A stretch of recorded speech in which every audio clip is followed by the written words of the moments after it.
You want to be relevant? We want to do the fresh kids drama, the hip and happening, bippin' and bappin' fresh kids. Well, who do Zoomers like more than the washed up, unlikable Jeffree Star?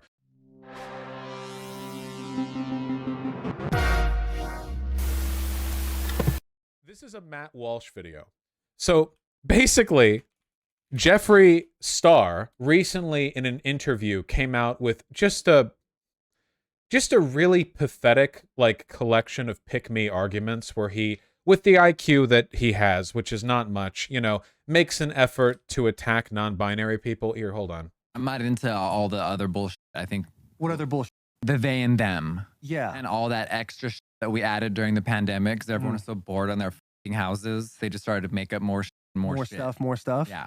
That's where the conservatives like me because I'm just real. Yeah, you do have a conservative you're not vibe to they you. and them. You're trans, you're male or you're female. For those of you who don't know, Jeffree Star is an unlikable narcissistic piece of shit who's made a lot of money selling makeup. He's been involved in a ton of drama. The extent to which his moral character is broken and failing is kind of for the work of like extensive drama channels that I can't fully get into.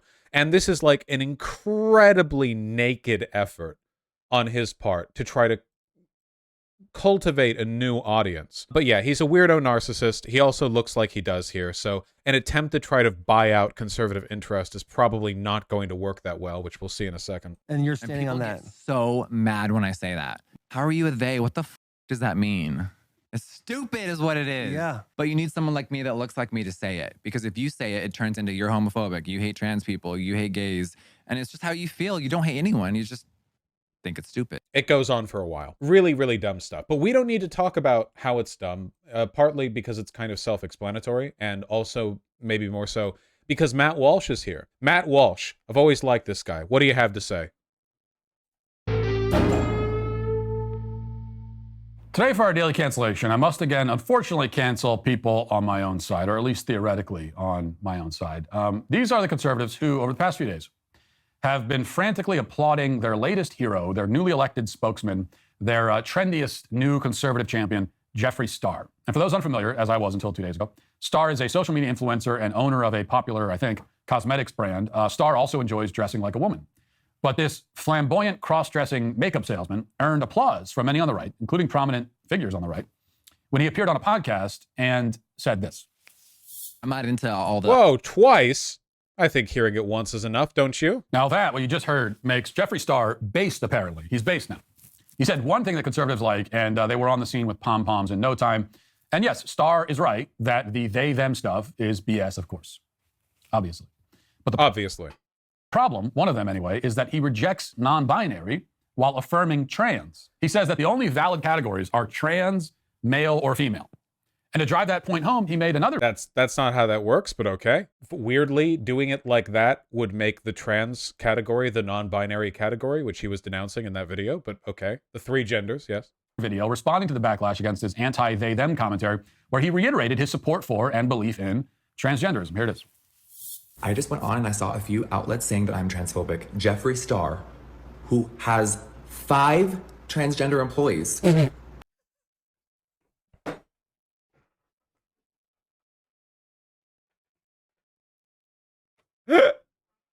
Okay. I have over 100 employees of all different ethnicities.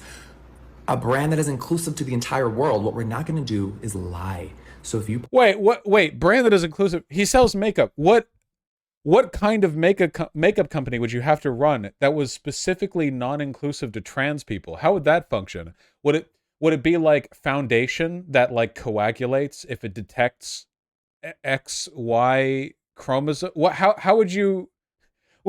Yeah, not even a friend. He couldn't even say like, I have trans friends. He could only say like, yeah, I have trans, I exploit the labor of trans people. I profit from their labor. posted an article saying anything like that, you better delete it, Miss Thing, because I'm coming. All I said was this: I don't agree with pronouns. That's it. Yeah, people say plantation owners are racist, but they actually employed a nearly entirely black workforce. So keep swinging with that cancel culture bat, abolitionists. It's not hitting us today.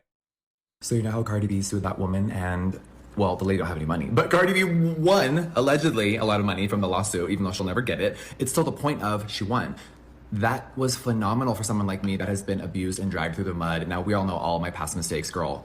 Every time that I have an opinion, everyone has to bring up everything. Back to from the Matt past. Walsh.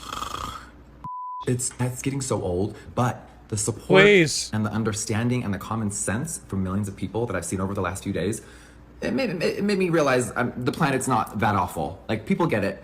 It's just social media, and they love to Please. Jeffree Lynn. Also, shout out to so many Please. amazing, beautiful transgender people and the LGBT community in my DMs, writing me. Just thank you. I'm sorry about that. This is just too much. Between this guy and the Gloria Johnson tweet, it's just the amount of brain cells we're losing. It's really That's right. Matt, you card. You wacko. You're so right about that. it's like the effect of a concussion. We're all now concussed effectively because of the level of stupidity that we've been It's white cisgender gay people. I've always said this. forced. Well, that I have forced you to encounter today. But very inspiring response from this right-wing warrior who desperately defends himself from the transphobia claims by bragging about all the trans people he employs. I suppose it just goes to show that Democrats really are the real transphobes. Of course, check back in about 5 years and people on the right will be defending transgenderism and non-binary, but then claiming that trans speciesism is where they draw the line. And somehow that position will be applauded as not only correct, but based. See, this is how it works as the Overton window continues its relentless march to the left. So, a couple of things here. First of all, Matt Walsh is semi-correct about this, and conservatives have been seething about it for a long time, you know? A lot of conservatives in America basically just want slavery back. After slavery was abolished, for decades in the Jim Crow South, a lot of white people who literally had been born during slave days and owned slaves before the abolition privately thought, and often very publicly thought, yeah, they should just go back to being slaves. That was a mistake. And then the Civil Rights Act gets passed, and we no longer have separate or equal. We no longer have the Jim Crow laws. And a lot of white people still kind of think slavery should be the law of the land, but also just fucking hate racial equality. And it's been like that for a while since. See, the conservatives have been forced to make concession after concession because the long arc of history has been a progressive one. You know? Same goes with feminism, right? Like nowadays, conservatives have to argue women should be at home raising children rather than working, when privately what they really want to be, arguing for is that women shouldn't be legally allowed to open bank accounts, or that birth control should be banned. Though, of course, they are openly pushing for that now. Now, things have changed in that regard lately. The conservatives have been a lot more upfront and direct about where they want things to actually go. And that's the reason why I wanted to look at this right here. This is the reason why. Because what we're seeing right now is two developments on the relative side of the grifter dynamic. On one hand, Jeffree Star cynically trying to buy some conservative interest by being anti-non-binary. But it's not going to work. They're not going to accept Jeffree Star. Have you seen what this guy looks like? Have you seen what this guy talks like? You seriously think that the modern conservative movement is going to look at this guy and go oh yeah, oh okay, anti-non-binary? Oh, for sure, based, woke, right-wing. There was a big viral, yeah, he's offensively gay. There was a big viral Twitter post from that N-Wokeness account where this, Jeffree Star was being celebrated, but only in the left is eating itself kind of thing. They would call him a groomer. First of all, they would consider this gender deviance for reasons that are probably intuitively understandable to you. And for two, they would call him a groomer. And he probably is much closer to that definition in a real sense than almost any other person they've called a groomer. So you just called him a groomer, though? Yes, I did. As satire. Minecraft. I really hate Jeffree Star. I think he's very annoying. This is yet another oh, well, how do we do the conservative buy-in thing? But it's not going to work anymore. Do you think Blair White will get booted out soon or no? See, Jeffree Star is claiming to be pro-trans but anti-non-binary. This is incoherent to begin with, but it is further along than Blair White. Blair White is anti-trans. Blair White's own definition of what a woman is does not include herself. Blair White hasn't had bottom surgery, at least not since the last time I remember her talking about it publicly, but Blair White will say that other trans women are not women because they haven't had bottom surgery.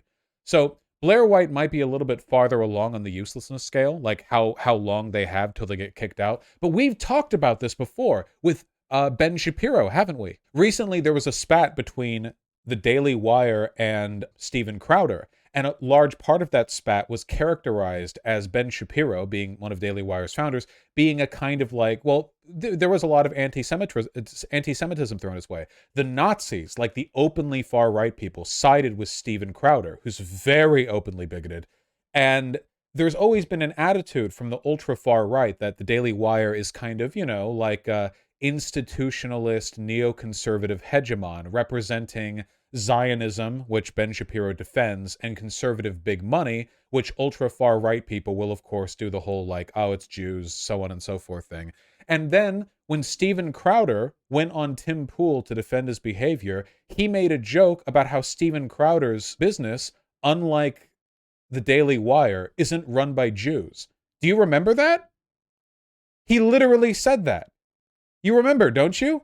That whole time, I was saying, I think there are anti-Semitic undertones to this. I feel like a lot of this is being used to, like, characterize a distinction between authentic conservatism and, like, institutional neoconservatism. And then he just said, did he say Jews? Yes, he said Jews. He didn't say Zionist or big money or anything. He just said Jews, literally out of nowhere. He was talking to Tim, and just randomly, Steven Crowder was like, haha, and at least this won't be run by Jews, or something like that, or haha, this one isn't even run by Jews.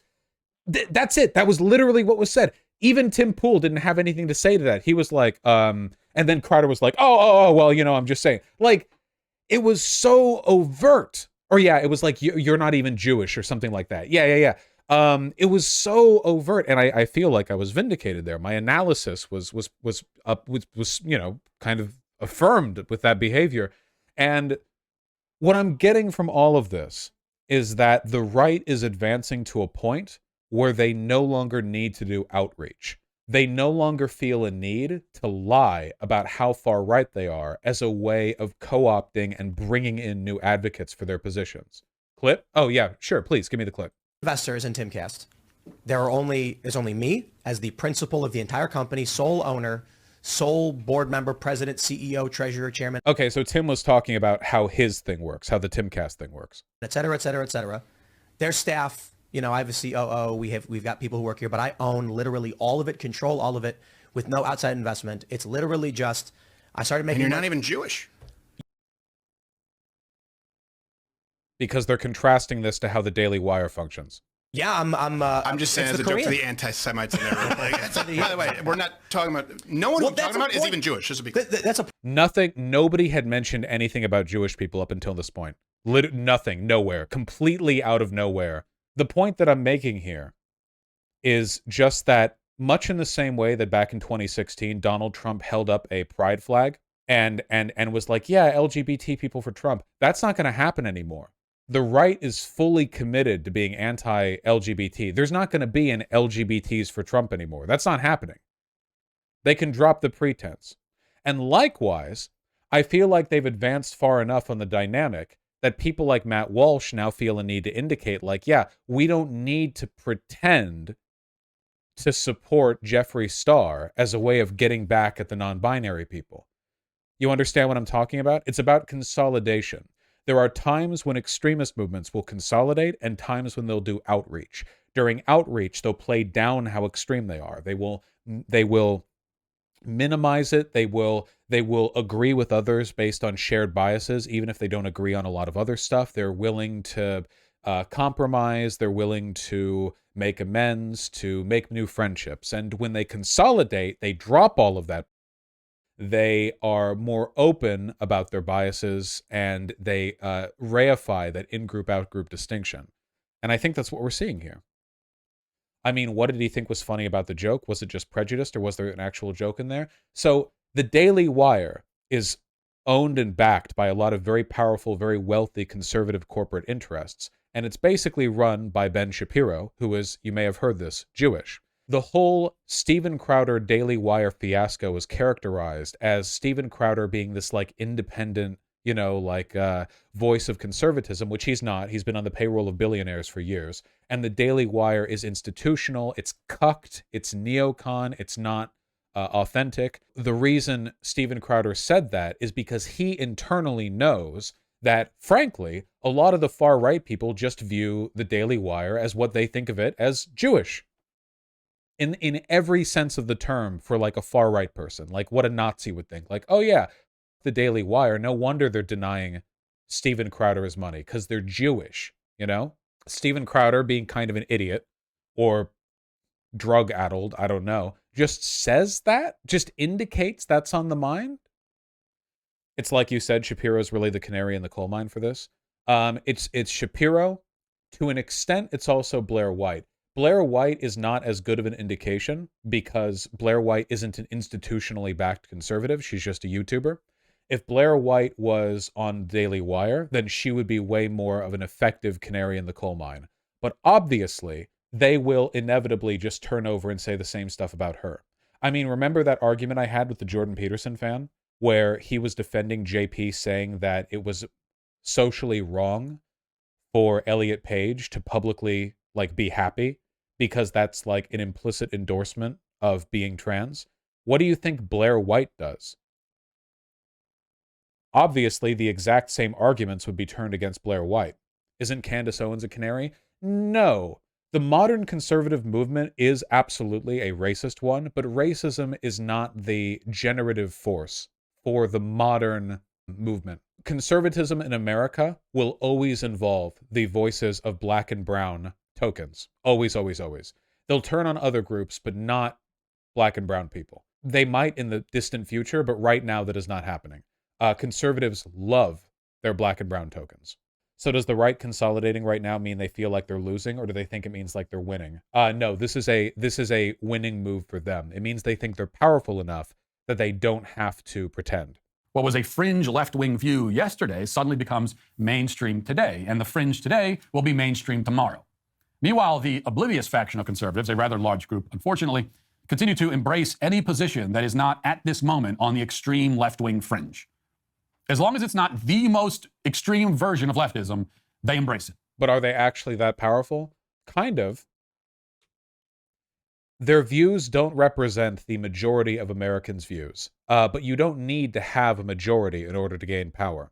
Also, keep in mind, even if only a third of voting Republicans are as far right as Matt Walsh, in reality it's probably far less than a third, you don't need all of them to be as far right as Matt Walsh. You just need all of them to vote in the candidate that Matt Walsh wants them to vote in. It is worth noting, though, that back in the 2022 midterms, trans fear-mongering was like the lowest reported motivator of right-wing voters. And considering the fact that they're like tripling down on anti-trans bills right now, which we're about to see, there is some indication that this is a failing political strategy. But I mean, we'll see how it goes. Which means that tomorrow they will embrace whatever is on the extreme left-wing fringe today. Jeffree Star's conservative defenders have told me that, well, we should accept him into the fold because he is, they say, mostly right about the gender issue. But he's not mostly right. He's not even in the neighborhood of right. That is true. I don't know what planet he's even on, let alone the neighborhood. He believes that a person can identify as and actually be a member of the opposite sex. He affirms transgenderism. It's just that he prefers to stick with the term transgender to describe those people and believes that non-binary is extra and redundant. And he's right that it is redundant. You know, as non-binary versus transgenderism, that is a distinction without a difference. That doesn't make him more right or closer to the truth. He's not suddenly a defender of truth and tradition because he prefers to stick with the craziest left-wing ideas from yesterday rather than adopting the craziest ideas from today.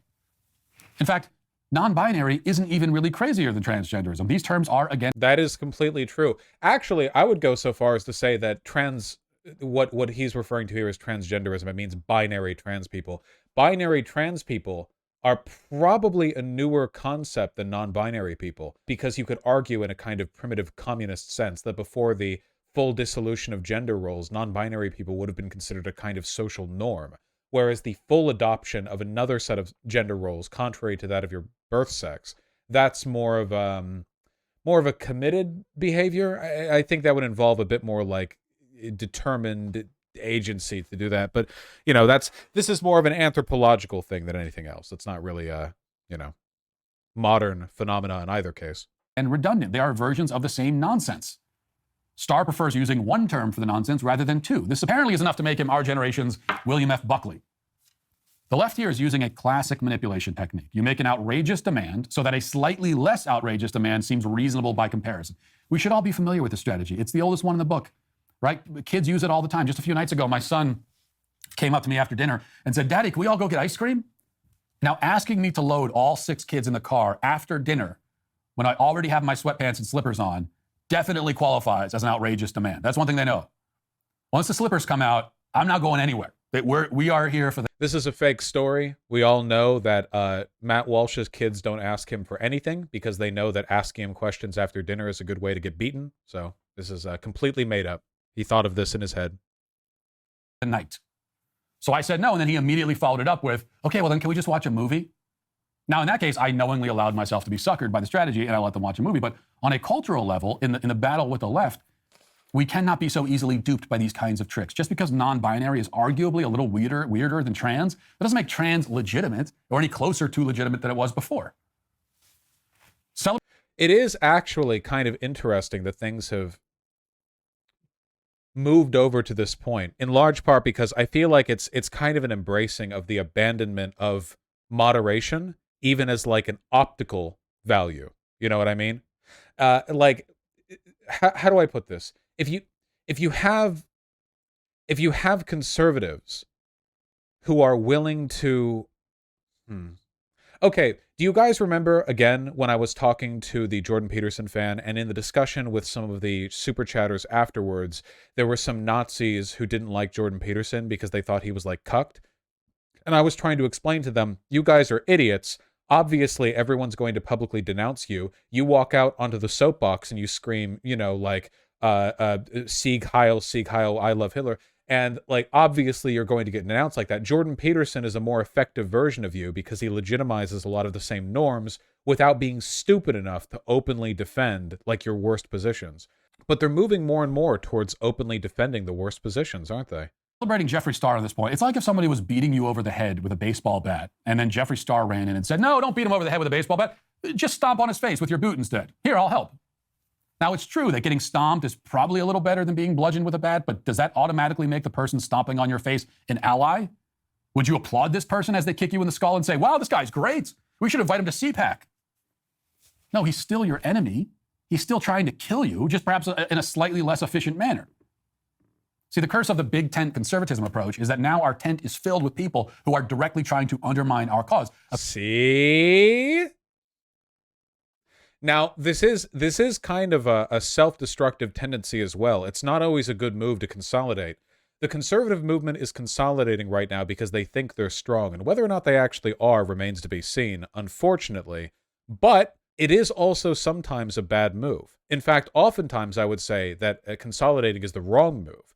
And what we're looking at right here is him essentially saying, we have spent too long doing big tent conservatism. We need to reel it in, because now our movement is full of tokens and half-agreeing, semi-partisans. They're full of people who have strategic alliances with us. We need to scale it back until we're only allied with the most rigorously far-right people. And that is not like a politically effective strategy until it is. Do you guys know what I'm talking about here?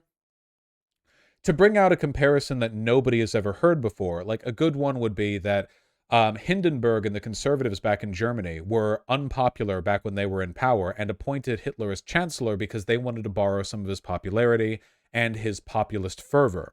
And Hitler went along with this, even though he privately had great reservations against the conservatives because the conservatives were still, not Nazis.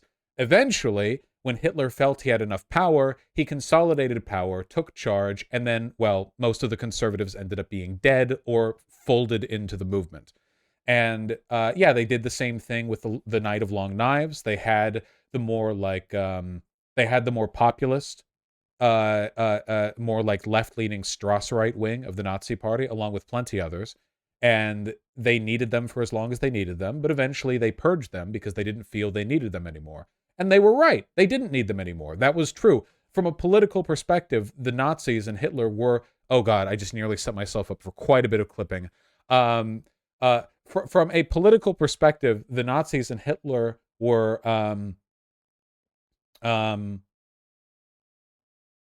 aware of the long-term threat the Strasserites posed in terms of fermenting internal disagreement, and their actions did not lead to an immediate crumbling of the party. There we go.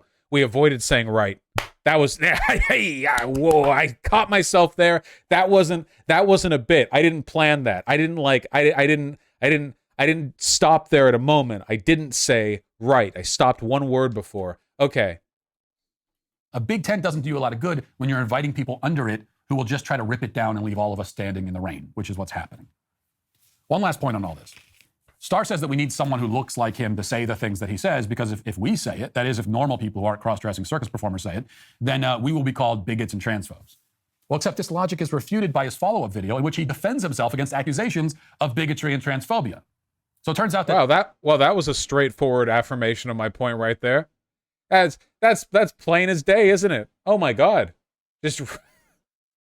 It's literally, we can't use Jeffree Star as a political ally because Jeffree Star, at least optically on some issues, is not as reactionary as we are. No hiding at all. Literally just, we can't use Jeffree Star. He's not enough of a bigot. Just right. Okay. Yeah, well, why do I even do analysis anymore? The conservatives will just say what I'm thinking anyway. I spend all this time talking about the anti-Semitic undertones of the Steven Crowder Daily Wire beef, and then Steven Crowder just starts talking about Jews during his talk with Tim Pool. I like, okay, fine, sure. Tokenism is not actually an effective strategy here. We cannot insulate ourselves from criticism by putting our arguments into the mouths of people who fall into identity categories that the left usually celebrates. Hey, what about Candace Owens, your coworker?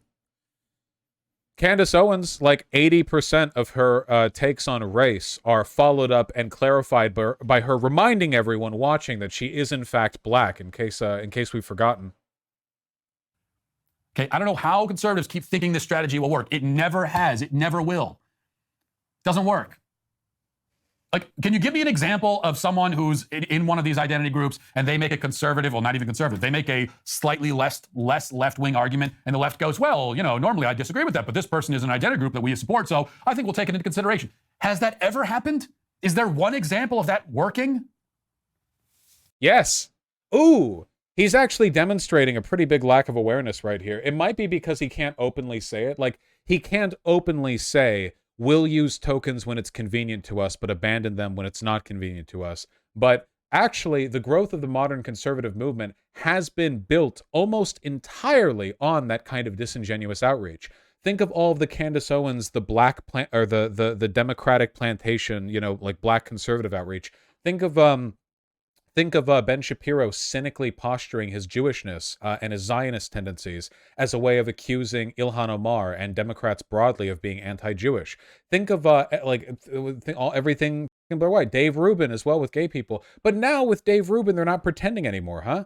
Dave Rubin has fallen out of favor for a long time now. The last time, you remember that thing where Ben Shapiro was there and Dave Rubin was like, yeah, me and my husband are going to get wedded soon, or me and my fiance. And Ben was like, okay, cool. Not showing up. Don't care. Sodomy is immoral, disgusting. You'll burn in hell. Plus L. And then he left. That was great.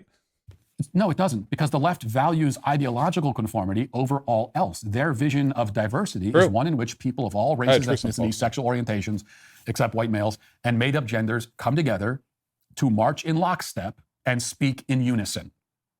Anybody who misses a beat or forgets a line or tries to improvise will be cast out as not only a bigot, but a traitor as well. See, as it turns out, the people from protected classes who disagree with the left are not given softer treatment or a better chance at a fair hearing. If anything, they're shouted down all the louder and hated all the more, because on top of saying the things that the left hates, there's also the element of betrayal, because the left says, well, you're supposed to belong to us because of your identity. That doesn't make the heretic more credible in the eyes of the left. It just makes them a heretic. Just look at Jeffree Star. He agrees with the left on nearly everything, and he's living exactly the kind of lifestyle they promote, but they still exile him for mildly criticizing. Gay. What he's saying here is gay. That's the lifestyle they're referring to. One small facet of gender ideology. Well, that doesn't make him our ally or our friend, but it does prove that this whole, you need people like me to make this argument claim is moot. No, we don't need people like him to make the argument. We don't need a cross-dressing trans activist with neck tattoos and copious amounts of makeup to make the argument. You know who we need? See? Oh, man. He's even going after guys wearing makeup or having tattoos. Like, this is a full attack on any kind of any perceived degeneracy. There's not even like the slightest bit. Ah, man. Okay. Obviously, Matt Walsh is not like the single guy doing all conservative strategy. He's not like the main guy. I hope this represents a broader tendency, though, because, okay, you know how the left constantly overestimates its power, and as a consequence of that, it ends up consolidating when it shouldn't, and then we get embarrassed and we withdraw, and this has happened over and over and over again throughout history? Unfortunately, fascists tend to be a lot better at knowing when to consolidate, but not always. Remember, it wasn't that long ago. Like, literally, this happened like a month ago. Lula da Silva's inauguration, and then they had the Brazilian Jan 6 on January 8th. More than a month ago, I guess. They had it on January 8th with all of Bolsonaro's supporters attacking the three main like halls of power in Brasilia. And what Lula did then is immediately tripled down, said, yeah, you're all getting arrested. Also, I'm going after the police. Also, L plus ratio. Bolsonaro looked like a wimp. It ended up not working out for them because they consolidated at the wrong time. Maybe at a different time, under different circumstances, with more military support, it would have been possible, but that's not what happened. Fake or unsubstantial consolidation can be bad for the right. That's what happened in our January 6th. Jan 6 was not good for the right. It is lucky, the right is lucky that Democrats, that liberals in this country are so weak and so inept that they did not fully capitalize on the opportunity that was January 6th, an opportunity for a real political crackdown against insurrectionists. Instead, they banter and bicker for years, and we have a Jan 6 committee do nothing. Great, great. But if Matt Walsh is to be representative of the conservative attitude on this, I desperately hope they consolidate and end up being wrong. I hope they consolidate on issues that don't unite Americans sufficiently. I hope that all of the, I hope that Matt Walsh and all of the conservatives who are disgusted by men wearing makeup, I hope that alienates the small group of more homosexual or metrosexual, like conservative urbanites. I hope that him being anti-tattoo alienates bikers. I hope it alienates rural people who got a tattoo to celebrate their marriage or to celebrate, reuniting with their brother who got out of the state penitentiary after being locked up for 8 years, and they had a nice night together and got a tattoo together.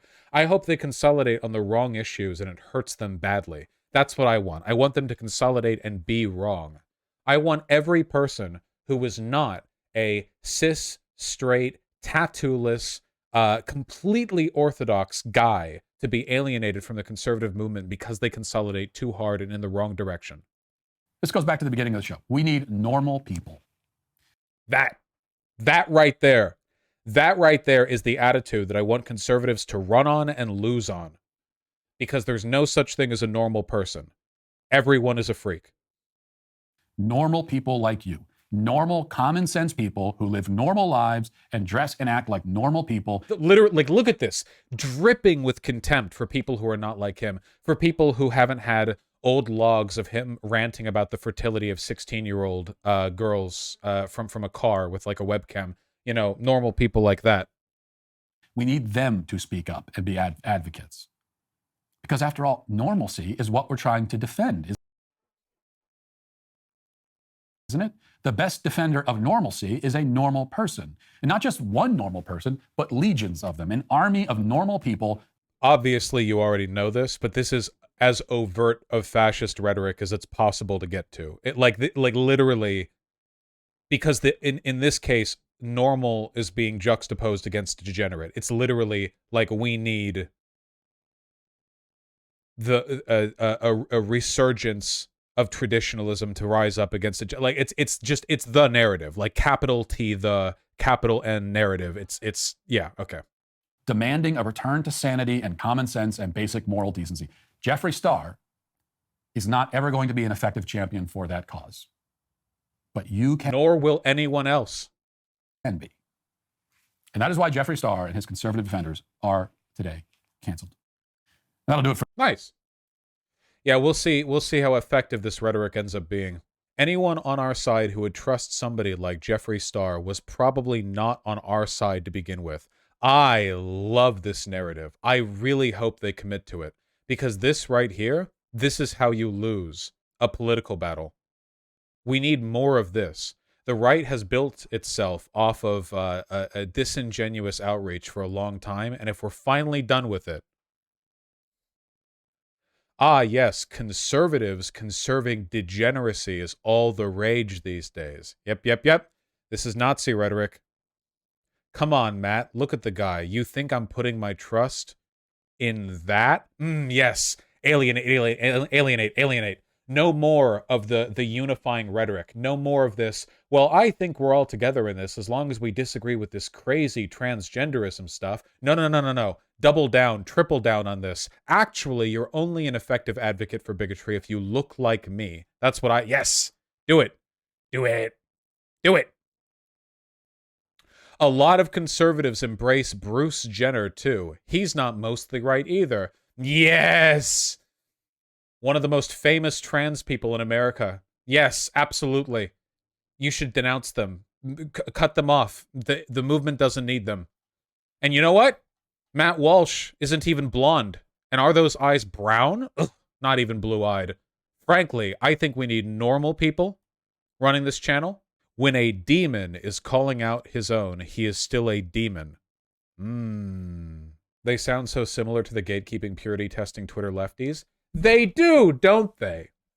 And you know, I hate it when Twitter lefties act that way because it's so disruptive to our movement. But I gotta say, I love it when people who disagree with me act that way. Oh, I love it. I love it so goddamn much. Oh, man. Political ineffectiveness on my side? Oh, no, that's bad. I don't like that. Political ineffectiveness on their side? 100%. Yes, unquestionably. For sure. Yes, correct.